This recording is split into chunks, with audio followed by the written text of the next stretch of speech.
Question number 3 here. How can you get over being disappointed in a relationship? That's a great question, and I think everybody at some level, yeah, I'm certain this is true, everybody at some level is going to be disappointed in a relationship. It's funny in a way, in our relationship with God, here are we, kind of broken people, at least in our soul, and we're relating to a God who's utterly perfect. And so often, in our relationship with God, none of our problems come from God. All of our problems come from us. Yeah, imagine a marriage where there was a really broken person and one person who was 100% perfect. All of the problems would come from the broken person, if you will. And we have a relationship with God where He's perfect and we're not. The problem is, though, every other relationship, let me just say this carefully, every other relationship we will ever have on planet Earth is going to be broken. Every marriage, in some sense, is a broken marriage. Everybody grows up with broken parents. Everybody has broken children because of the fall. Now, I'm not saying we should excuse that or just accept that as a premise for low-level living, but rather I'm saying we should have some grace for each other in our brokenness, and we should actually expect these things. I've realized that over the years, especially being a pastor, it's really frustrating, but people don't get me all the time, and I don't get them. And everybody, I've never met hardly anybody who thinks they communicate well. Everybody thinks they communicate well.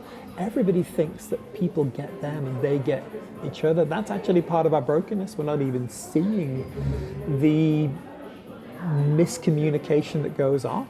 The honest person, the person who's beginning to grow, is actually the person who is beginning to realize the fault lines and cracks in our soul and with the others. So every time we get involved in some kind of relationship, we're going to get hurt. Every time we get involved in some kind of relationship, I'm not being negative, but there's going to be brokenness, and that brokenness will at times lead to disappointment. So what do we do with that? Real quick, let me give you 3 keys. Number 1, we forgive. We forgive unconditionally, and forgive means forget. So if you've been hurt by somebody, forgive and forget. But forget doesn't mean you keep placing yourself in the same context. If somebody came to me and said, Graham, can you lend me $1,000, and I loaned them $1,000, and then I found they'd gambled it all away and they couldn't repay it, I would forgive them. I would forget about it. I might cancel the debt. But I remember enough not to lend them the $1,000 again the next time. So if somebody's been violent with you or whatever, I'm saying forgive, I'm saying forget. But I want to be clear, I'm not saying keep putting yourself in danger or in the place where ongoing pain will happen. But it's really important we forgive. Number 2, it's really important that we move from assumed relationships to defined relationships. So often in relationships, we're hurt because we don't communicate, that we're not honest about our needs, we're not honest about our expectations.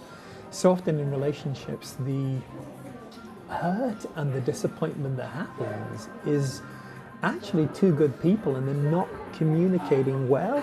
Imagine if I invite a friend to meet me for lunch, and I've got some expectation of what it means to have lunch, and they have a completely different expectation, and we both go away disappointed after that experience. Well, hang on a minute, there was a piece missing there. We could have communicated a little more. So in relationships, I think all of us need to over communicate. I think all of us, let's put it that way, need to communicate about 10 times more than we think we should. And we should really over communicate, like, this is what I've said. Can you tell me what you heard, you think you heard through what I think I said? And just be really clear about expectations. Okay. Third thing we should do in relationships as well is realize that there are some relationships, I believe it's really important that we classify relationships. Let me put it that way. I believe there are relationships that God calls us to have. I call them called out relationships. They're like load-bearing relationships in our life. So like in a house, there are some walls that are load-bearing walls. They literally carry the weight of that building upon them. Others are lighter, they're more cosmetic. And I think we need to be honest about the different relationships we have. There should be some core relationships to our lives, like obviously our parents. We all have them, but we don't all know them, or we don't all have them available, but we all have parents. A husband, a wife, children, dear close friends, they're core relationships. Jesus had Peter, James, John, the three, then the 12, then the 70, then the 120, the 500, if you will, and there are layers of relationship.